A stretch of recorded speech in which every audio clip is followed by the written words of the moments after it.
السلام علیکم ورحمۃ اللہ وبرکاتہ۔ کیا حال ہے؟ سب ٹھیک ہے؟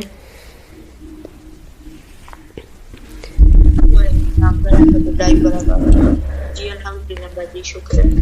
الحمدللہ۔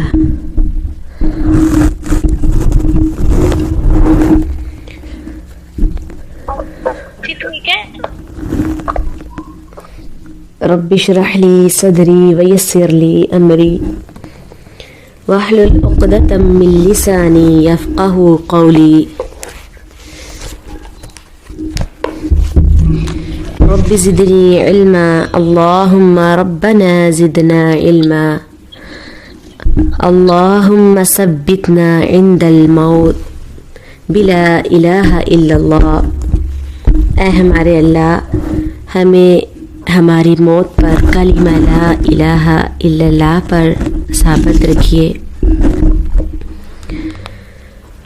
بہت دعاؤں کے ساتھ اللہ سے اس کی رحمت اور مغفرت طلب کرتے ہوئے آج ہم ایک اور سورت تکاثر کی ان ڈیپتھ اسٹڈی سٹارٹ کر رہے ہیں۔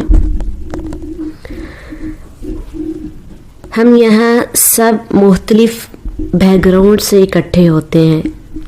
آپ سب کی محبت ہے کہ آپ سب لوگ اس پلیٹ فارم پر، جہاں صرف آپ کا اور میرا تعلق صرف آواز کا ہوتا ہے، آپ یہاں بیٹھ کے اللہ کے کلام کو سمجھنے کی خواہش کا اظہار کرتے ہیں۔ تو ہم اللہ تعالیٰ سے دعا کرتے ہیں، اللہ ہم سب کو رسول اللہ صلی اللہ علیہ وسلم کے ساتھ جنت الفردوس میں اکٹھا کرے، اور دعا کرتی ہوں کہ اللہ تعالیٰ بہترین طریقے سے اس کلام کو بیان کرنے کی توفیق عطا فرمائے اور ہم سب سے محنتیں قبول فرما لے، اور جو ہم سب یہاں ایک جگہ پہ ایک گروپ میں اکٹھے ہوئے ہیں، اپنے اپنے گھروں میں یا جس بھی جگہ پہ بیٹھے ہیں، وہاں ہمارا کوئی ٹائم ضائع نہیں ہوگا۔ آپ کو پتہ نا، جہاں اللہ تعالیٰ کی مجلس میں بیٹھا جائے وہاں فرشتے بھی موجود ہوتے ہیں، اور فرشتے اپنے پروں سے اللہ کے بندوں پر جو اللہ کا کلام سن رہے ہوتے ہیں ان پر چھاؤں کر دیتے ہیں۔ تو آئیے ہم سورت کا آغاز کرتے ہیں۔ پہلے ہم سورت کی تلاوت کرتے ہیں۔ اعوذ باللہ العظیم من الشیطان الرجیم من ہمزہ ونفخہ ونفثہ، بسم اللہ الرحمن الرحیم۔ الہاکم التکاثر حتی زرتم المقابر، کلا سوف تعلمون ثم كلا سوف تعلمون كلا لو تعلمون علم اليقين لترون الجحيم ثم لترونها عين اليقين ثم لتسألن يومئذ عن النعيم۔ صدق اللہ العظیم۔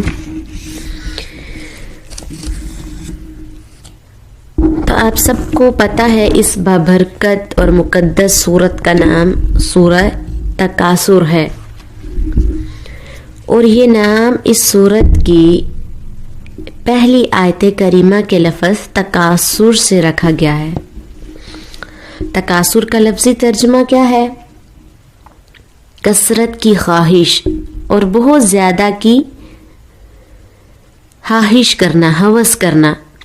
چونکہ اس صورت میں غفلت میں مبتلا کرنے والے ہوس و ہرس اور کثرت کی مذمت کی گئی ہے، اس لیے اس کا نام سورہ تکاثر رکھا گیا ہے کہ ہر وہ مال اور دولت جو اعوان و انصار اور خاندان قبیلہ جو انسان کو اللہ تعالیٰ اور اس کے رسول کے احکام کی پیروی اور آخرت کی فکر سے غافل کر دے، اس مذمت میں شامل ہے۔ تو اس سورت کی بہت سی فضائل ہیں، بہت سی برکات ہیں۔ تو اس سورت کی چھوٹی چھوٹی 8 آیات ہیں تو ان 8 آیات کی تلاوت کرنے والے کو اللہ تعالیٰ اپنی رحمت سے 1000 آیات کی تلاوت کا اجر و ثواب عطا فرماتے ہیں۔ کیسے؟ دلیل پیش کرتی ہوں۔ سیدنا عبداللہ بن عمر رضی اللہ عنہ سے روایت ہے کہ رسول اللہ صلی اللہ علیہ وسلم نے صحابہ کرام کو مخاطب کر کے فرمایا، الا یستطیع احدکم ان یقرأ 1000 آیۃ فی کل یوم؟ قالوا ومن یستطیع ان یقرأ 1000 آیہ؟ قال اما یستطیع احدکم ان یقرأ الہاکم التکاثر؟ کیا تم میں کوئی شخص ہر روز 1000 آیات تلاوت کرنے کی طاقت نہیں رکھتا؟ تو صحابہ کرام نے عرض کیا، روزانہ 1000 آیات کون پڑھ سکتا ہے؟ تو آپ صلی اللہ علیہ وسلم نے فرمایا، کیا تم میں سے کوئی الہاکم التکاثر نہیں پڑھ سکتا؟ تو نبی کریم صلی اللہ علیہ وسلم کے اس فرمان سے یہ بات واضح ہو گئی کہ سورۃ تکاثر کی ایک بار تلاوت کرنا قرآن کریم کی 1000 آیات پڑھنے کے برابر ہے۔ سبحان اللہ۔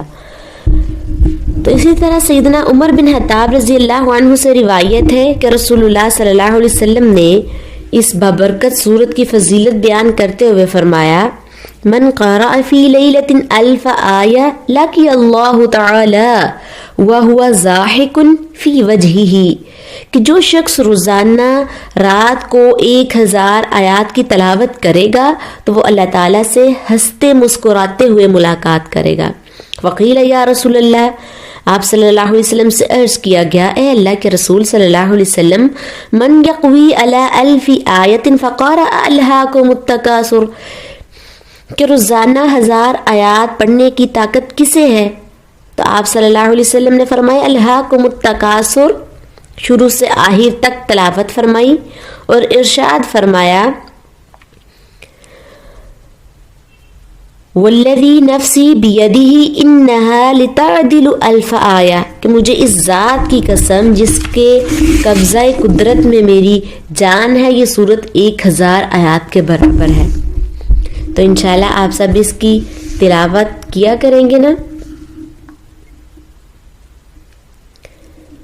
اچھا، اب اس سورت کے ایک جو 8 آیات پر چھوٹی سی سورت مشتمل ہے، اس کے ٹاپک کتنے ہیں؟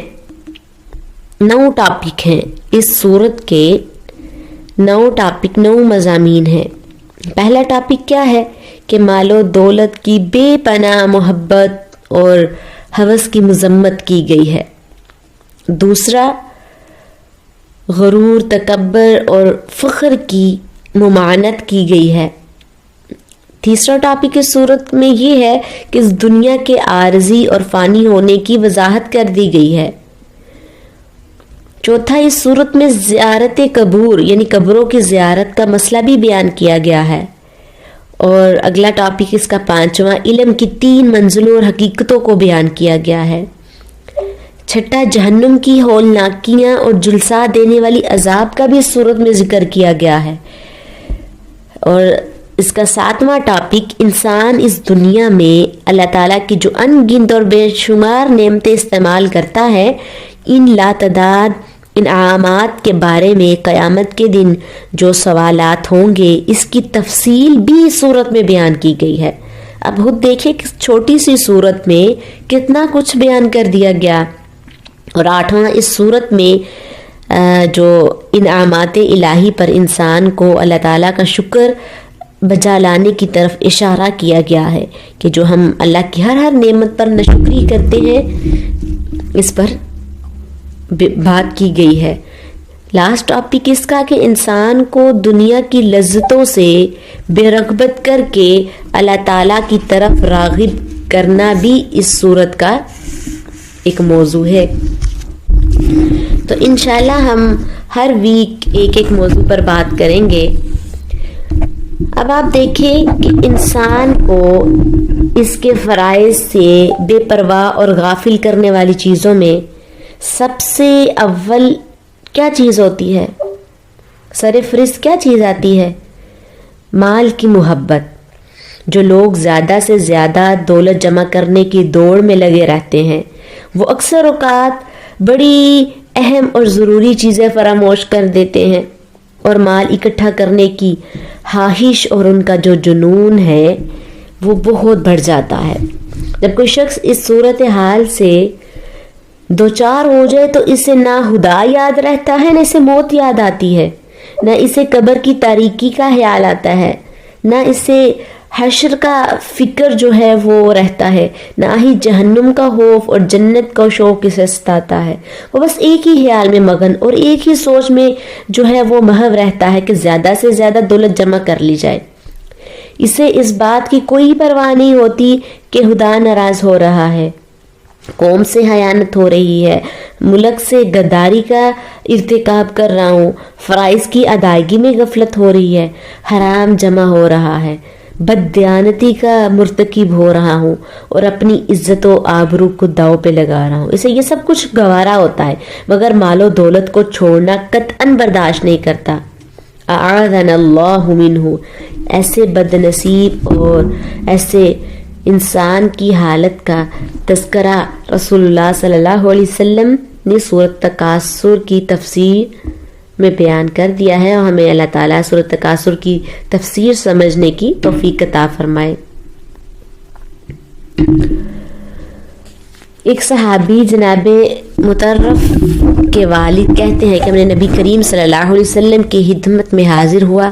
آپ صلی اللہ علیہ وسلم اس وقت الہاکم التکاثر کی تلاوت فرما رہے تھے، تو آپ صلی اللہ علیہ وسلم نے فرمایا کہ انسان کہتا ہے میرا مال میرا مال میرا مال. فرمایا اے آدم کے بیٹے، تیرے مال میں سے تیرا کچھ بھی نہیں ہے سوائے اس کے جو تم نے کھایا اور ختم کر دیا، یا پہنا اور بسیدہ کر دیا، یا صدقہ کیا اور توشہ آخرت بنا لیا تاکہ قیامت کے دن کام آ جائے. اور اسی طرح ابو ہریرہ رضی اللہ عنہ کے بارے میں حدیث آتی ہے وما سوا ذالک فهو ذاہب وتارکہ للناس. صحیح مسلم کی حدیث ہے، اور اس کے سوا جو کچھ ہے اسے لوگوں کے لیے چھوڑ کر چلا جائے گا. یعنی ہمارے اعمال جو ہیں وہ صرف ہمارے ساتھ جائیں گے، اس کے علاوہ اور کوئی بھی چیز جو ہے وہ ہمارے ساتھ نہیں جائے گی. اب انسان دولت کا کتنا حریص ہے اور مال جمع کرنے کا کس قدر خواہش مند ہے، اس کی وضاحت بھی نبی صلی اللہ علیہ وسلم نے فرمائی ہے کہ انس رضی اللہ عنہ روایت کرتے ہیں کہ ان رسول اللہ صلی اللہ علیہ وسلم قال لو ان لابن آدم وادیا من الذهب. جیسا کہ متعدد قرآنی آیات اور حدیث مقدسات میں اس کی وضاحت اور صراحت موجود ہے کہ قرآن کریم میں اللہ تعالیٰ آپ صلی اللہ علیہ وسلم کو حکم فرماتے ہیں. سورہ توبہ آیت 103 خذ من اموالہم صدقۃ تطہرہم وتزکیہم بہا وصلی علیہم ان صلاتک سکن لہم واللہ سمیع علیم. اے پیغمبر صلی اللہ علیہ وسلم ان کے مالوں سے صدقہ وصول فرمائیے اور انہیں پاک اور صاف فرمائیے اور ان کے لیے دعا کیجیے. بلا شبہ آپ کی دعا ان کے لیے اطمینان کا موجب ہے اور اللہ تعالیٰ خوب سنتا ہے اور خوب جانتا ہے. تو اس آیت سے واضح ہوتا ہے کہ زکوٰۃ اور صدقات کی ادائیگی انسان کے مال اور اخلاق کو کردار کی پاکیزگی کا ایک بہت بڑا ذریعہ ہے. اور صدقے کو صدقہ کہا ہی اس لیے ہے کہ اس بات پر دلالت کرتا ہے کہ خرچ کرنے والا اپنے ایمان کے دعوے میں سچا یعنی صادق ہے. قرآن عزیز میں ایک مثال کے ذریعے ایسے لوگوں کی فضیلت اور شان بیان کی گئی ہے جو اپنے مال سے اللہ تعالیٰ کے راستے میں خرچ کیا کرتے ہیں اور مال و دولت عطا فرمانے والے خالق و مالک کے شکر گزار ہوتے ہیں. قرآن کریم میں آپ نے سورۃ بقرہ میں آیت کتنی دفعہ پڑھ چکے ہیں آپ 261 میں کہ مثل الذین ينفقون اموالهم فی سبیل اللہ کمثل حبۃ انبتت سنابل فی کل سنبلۃ مئۃ حبۃ واللہ یضاعف لمن یشاء واللہ واسع علیم، کہ جو لوگ اپنا مال اللہ تعالیٰ کی راہ میں خرچ کرتے ہیں ان کی مثال اس دانے جیسی ہے جس سے 7 بالیں نکلے اور ہر بالی میں 100 دانے ہوں، اور اللہ تعالیٰ جسے چاہے اور بڑھا دے، اور اللہ تعالیٰ بڑی کشادگی والا بہت علم والا ہے۔ تو جو لوگ مال و دولت کو اللہ تعالیٰ کی راہ میں خوش دلی اور اللہ تعالیٰ کی رضا حاصل کرنے کے لیے خرچ کرتے ہیں، ان کے صدقات کے ثواب کی وسعت کو بیان کرتے ہوئے اللہ تعالیٰ نے قرآن حکیم میں فرمایا ہے کہ ان کا خرچ کیا ہوا مال اس باغ کی مانند ہے جو پرفضا اور بلند چوٹی پر ہو، کہ اگر زوردار بارش ہو تو وہ باغ دگنا پھل دے، اور اگر زوردار بارش نہ بھی ہو تو ہلکی سی جو ہے نا جو پھو آتی ہے اور شبنم بھی اس کے لیے کافی ہو جاتی ہے۔ تو اسی طرح اہل ایمان کے جو صدقات ہیں، نفقات چاہے کم ہو یا زیادہ، اللہ تعالیٰ کے نزدیک وہ کئی گنا اجر و ثواب کے مستحق ہوں گے۔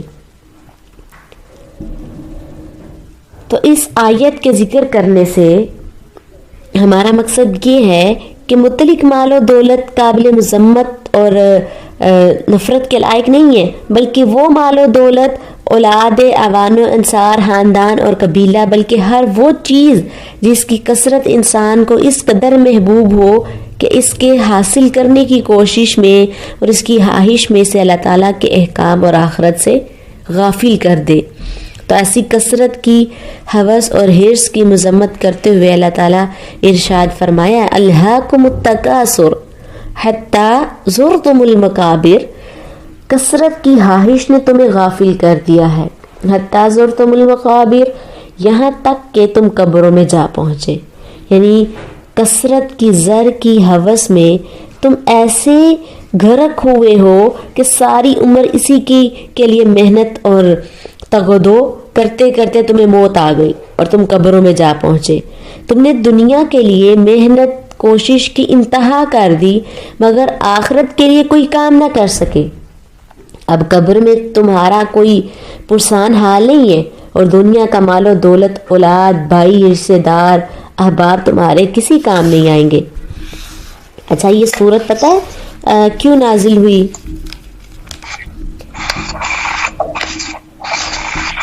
کہا جاتا ہے کہ یہ سورت مکی ہے، اور مکہ میں 2 قبائل بنی عبد مناف اور بنی سہم میں سے ہر قبیلے نے ایک دوسرے سے کہا کہ ہم سرداری اور عزت میں تم سے بڑھتر ہیں، یعنی بڑے ہیں، ہمارے قبیلے کے افراد کی تعداد بھی تم سے زیادہ ہے۔ بنو سہم نے کہا کہ اب ہم اپنے مردوں کو شمار کریں گے، چنانچہ قبرستان میں جا کر فوت شدگان کو شمار کیا گیا تو بنی سہم کے 3 گھر بڑھ گئے۔ اس پر اللہ تعالیٰ نے یہ سورت نازل کر دی کہ الہاکم التکاثر حتی زرتم المقابر، کہ کثرت کی خواہش نے تمہیں غافل کر دیا ہے یہاں تک کہ تم قبروں میں جا پہنچے۔ ٹھیک ہے، اب آپ دیکھیں کہ نبی صلی اللہ علیہ وسلم نے انسان کی اسی غفلت، لاپرواہی اور آخرت سے بے رغبتی پر اظہار افسوس کرتے ہوئے فرمایا کہ جب انسان کو موت آ جاتی ہے تو قبرستان تک 3 چیزیں اس کے ساتھ جاتی ہیں۔ کون کون سی ہیں بھلا وہ؟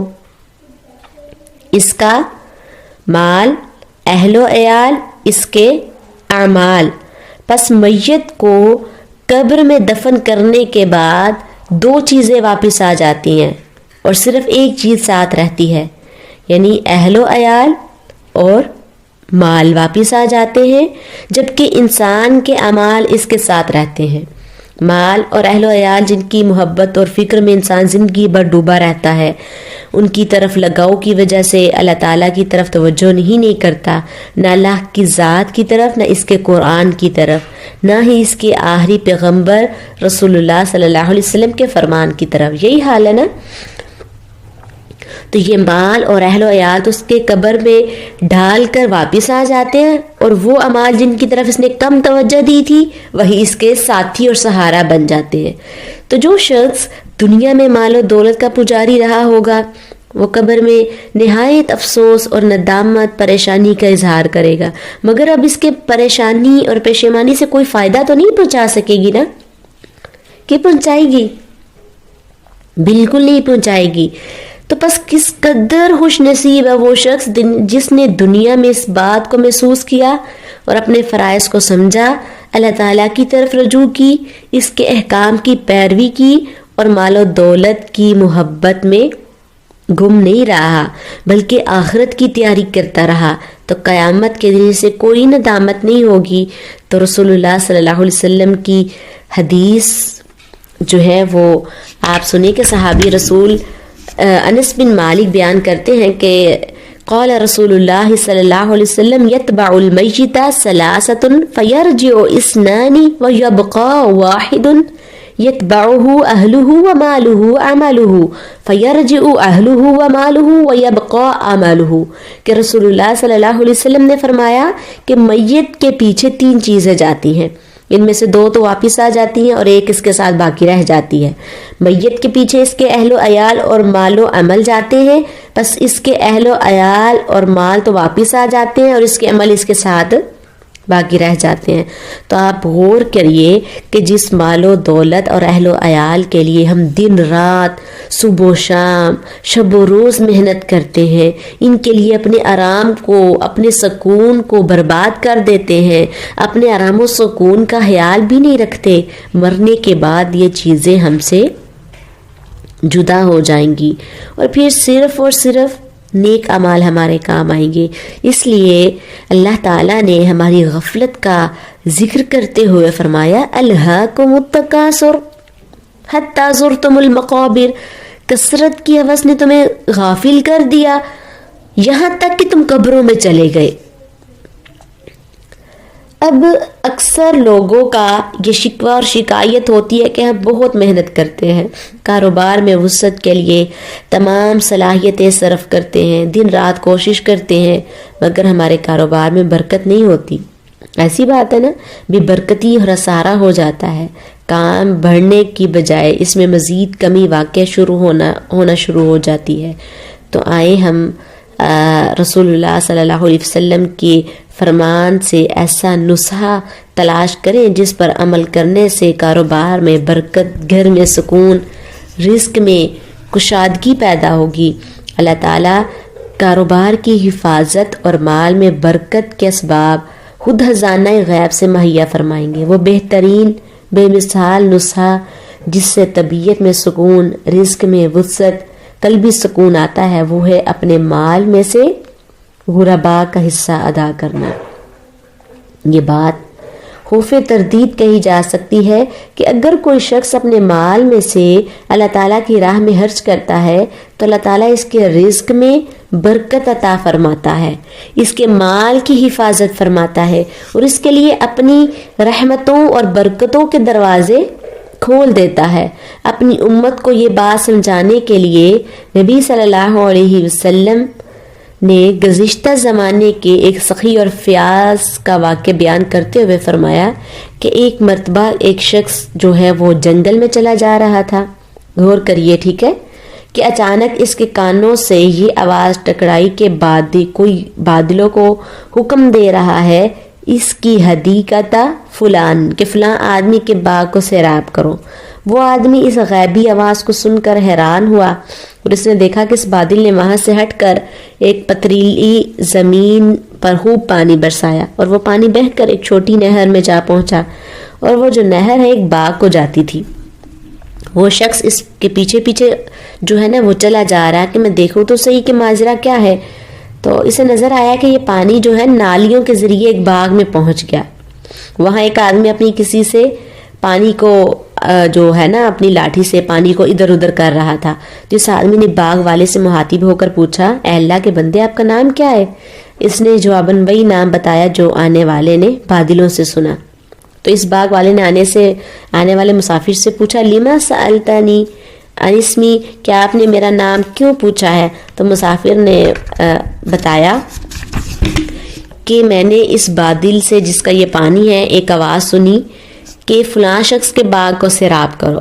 اس نے آپ کا ہی نام لیا۔ تو وہ آپ کے باغ تک جو ہے نا وہ بادل پہنچا ہے اور اس میں حقیقت جاننے کے لیے یہاں آیا ہوں. تو آپ لہٰذا فرمائے فما تصنعوا فیہا، آپ کون سا ایسا کام کرتے ہیں جس کی وجہ سے آپ پر اللہ تعالیٰ کی یہ رحمت اور یہ برکت نازل ہوتی ہے. اس باغ کے مالک نے کہا کہ جب آپ نے یہ آواز سن ہی لی ہے تو اس کی تفصیلات جاننے کی خواہش مند ہے تو میں آپ کو بتاتا ہوں. اصل صورتحال یہ ہے کہ فَإِنِّي أَنظُرُ إِلَى مَا يَخْرُجُ مِنْهَا فَأَتَصَدَّقُ بِثُلُثِهِ وَآكُلُ أَنَا وَعِيَالِي ثُلُثًا وَأَرُدُّ فِيهَا ثُلُثَهُ. میں اس باغ کی پیداوار کے 3 حصے کرتا ہوں، ایک صدقہ کر دیتا ہوں، دوسرا حصہ میں اور میرے اہل و عیال کھاتے ہیں، تیسرا حصہ باغ کی ضروریات پر خرچ کرتا ہوں. تو اسی عمل کی وجہ سے اللہ تعالیٰ جو ہے وہ فضل و کرم فرماتے ہیں اور میرے مال میں برکت ہی برکت ہو جاتی ہے. سبحان اللہ. تو اللہ تعالیٰ ہم سب کے رزق اور کاروبار میں برکت عطا فرمائے اور اپنے راستے میں خرچ کرنے کی ہمت اور توفیق عطا فرمائے اور ہمیں غفلت میں ڈالنے والے مال سے محفوظ فرما دے.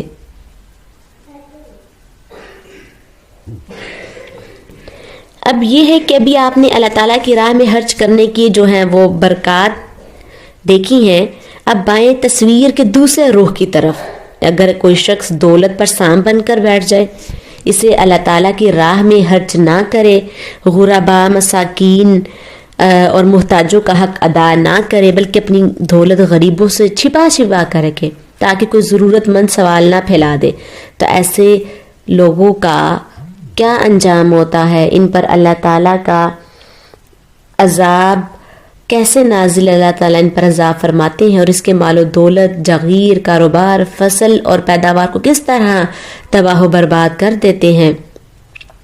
اس ضمن میں قرآن کریم کی 29ویں پارے میں ہمارے لیے عبرت اور نصیحت کے لیے ایک واقعہ بیان کیا گیا ہے کہ سیدنا عیسیٰ علیہ السلام کے آسمان پر اٹھائے جانے کے تھوڑے عرصے بعد کی بات ہے کہ صنعاء یمن سے فرسخ تقریباً 3 میل کے فاصلے پر ایک نیک اور صالح شخص رہتا تھا. اس نے اپنی زمین میں بڑا وسیع عریض باغ جو ہے نا وہ لگا رکھا تھا اور بہت دریا دلی کے ساتھ غریبوں، مسکینوں، محتاجوں کی خدمت کرتا تھا. لیکن قدرت کے نظام ہے کہ وہ فوت ہو گیا اور اپنے پیچھے 3 بیٹے چھوڑ گیا جو بدقسمتی سے بہت بڑے لالچی، کنجوس اور مادہ پرست تھے. باپ کی وفات کے بعد انہوں نے آپس میں مشورہ کیا کہ ہم اب 3 خاندان ہیں تو اس لیے ہم جو ہیں وہ دولت آپس میں بانٹیں گے، غریبوں، مسکینوں، فقراء کو بالکل اس میں سے حصہ نہیں دیں گے. ان میں سے ایک بھائی سمجھدار تھا، اس نے سمجھانے کی کوشش کی لیکن وہ نہیں سمجھے تو وہ بھی ان کی باتوں میں آ گیا.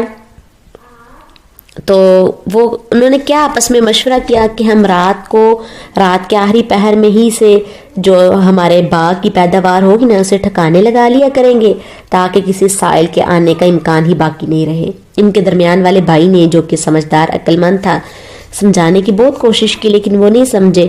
چنانچہ پھر انہوں نے ایسا ہی کیا. رات کے آخری پہر وہ جب باغ کی طرف جا رہے تھے تو آپس میں ایک دوسرے کو کہہ رہے کہ آہستہ سے چلو تاکہ کسی کو پتہ نہ چلے.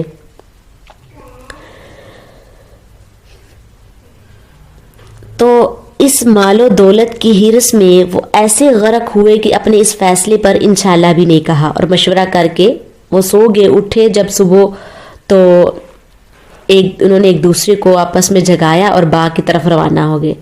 تو راستے میں آہستہ آہستہ ایک دوسرے کو تاکید کرنے لگے کہ آج کوئی غریب، مسکین، سائل، حاجت مند ہمارے باغ میں داخل نہیں ہوگا کیونکہ یہ لوگ خواہ مخواہ ہمیں تنگ کرتے ہیں.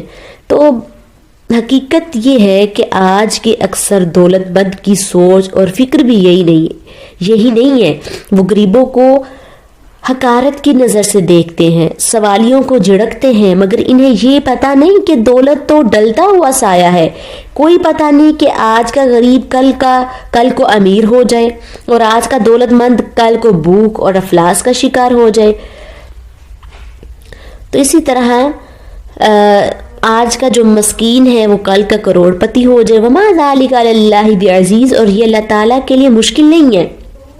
غریبوں سے محبت کیجیے، مسکینوں سے پیار کیجیے، حاجت مندوں کی مدد کیجیے، یتیموں کے سروں پر آپ شفقت رکھیے، تو اللہ تعالیٰ کے دین کے لیے اپنی تجوریوں کے منہ کھول دیجیے۔ اللہ تعالیٰ آپ کے رزق میں، مال میں برکت عطا فرمائے گا۔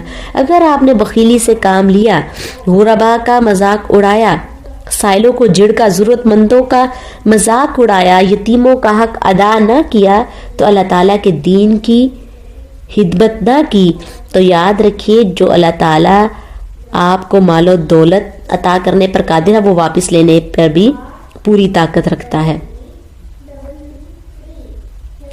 تو اچھا، وہ جب تینوں بھائی اس طرح کی گفتگو کرتے ہوئے، غریبوں کا مذاق کرتے ہوئے اپنے باغ کے قریب پہنچے تو ان کی خیرت پریشانی کی انتہا نہ رہی کہ وہاں منظر ہی کچھ اور تھا۔ ہرے بھرے درخت اور پھلوں سے لدی ہوئی ٹہنیاں جل کر سیاہ ہو گئی تھی، اور اللہ تعالیٰ نے ان کی ناشکری اور بے رحمی کی وجہ سے ان کے باغ کو اپنی قدرت سے راکھ کا ڈھیر بنا دیا تھا۔ یہ صورتحال دیکھ کر پہلے وہ سمجھے کہ ہم راستہ بھول گئے ہیں اور رات کے اندھیرے میں کسی اور جگہ پہنچ گئے ہیں، مگر جب انہوں نے غور سے دیکھا تو ان کی چیخیں نکل گئی، بے ساختہ پکار اٹھے، ہائے ہمارا باغ اجڑ گیا، ہم تو ہلاک ہو گئے اور بربادی ہمارا مقدر بن گئی۔ تو ان تینوں بھائیوں میں سے درمیان والے نے ان کی غلطی پر بتایا کہ میں نے تمہیں بار بار نصیحت کرتا تھا کہ والد کی قائم کردہ اصول کو مد نظر رکھو، اللہ تعالیٰ کی نعمتوں پر اس کا شکر ادا کرو، اس کے دیے ہوئے رزق میں سے غریبوں اور مسکینوں کا ان کو خوشی سے حق ادا کرو، لیکن تم نے میری بات ماننے سے انکار کر دیا۔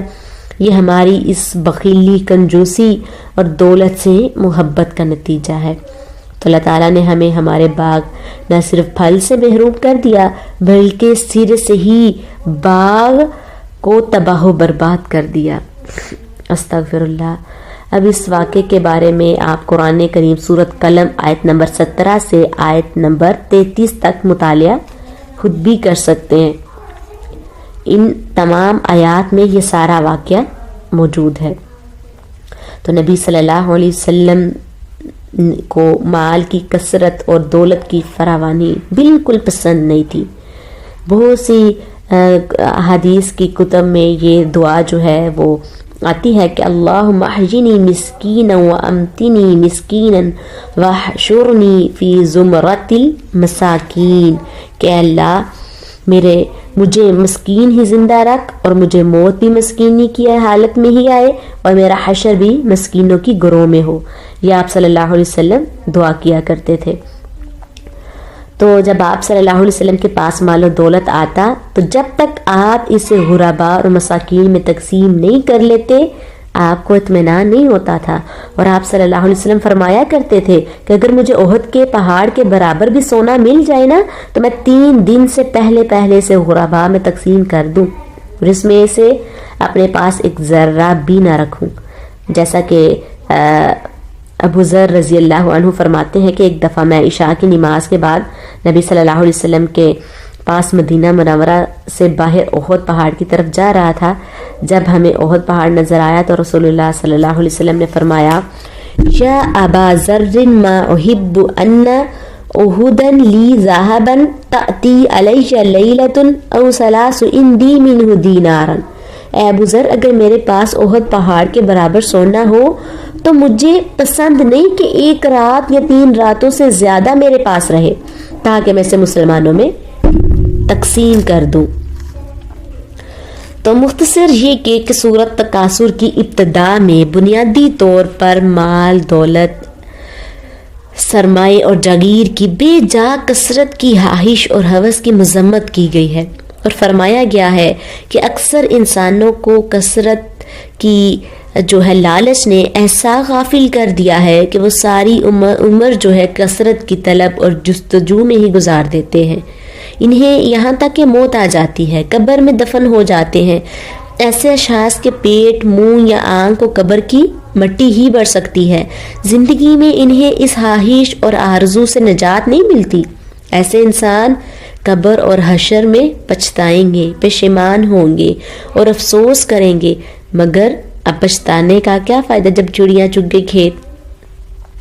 مال و دولت کی کثرت کی مذمت اور بخیلی کنجوسی کی ممانعت کے بارے میں قرآن مجید کی آیات بکثرت موجود ہیں، اور اس سلسلے میں رسول اللہ صلی اللہ علیہ وسلم کی بہت ساری احادیث بھی موجود ہیں، مگر ہم یہاں ٹائم کو دیکھتے ہوئے اسی پر اکتفا کرتے ہیں کہ اللہ تعالیٰ سے دعا کرتے ہیں کہ اللہ تعالیٰ ہم سب کو جائز ذرائع سے مال کمانے اور خوش دلی سے اپنے راستے میں خرچ کرنے کی توفیق عطا فرمائے، اور ہم سب کے گھروں میں برکت عطا فرمائے، ہم سب کے مالوں میں برکت عطا فرمائے، ہم سب کے مالوں میں جو ہے وہ یہ گنجائش نہ رکھے کہ ہم مالوں کو ناجائز طریقے سے بڑھانا شروع کر دیں۔ واخر الدعوانا ان الحمد للہ رب العالمین۔ السلام علیکم ورحمۃ اللہ وبرکاتہ۔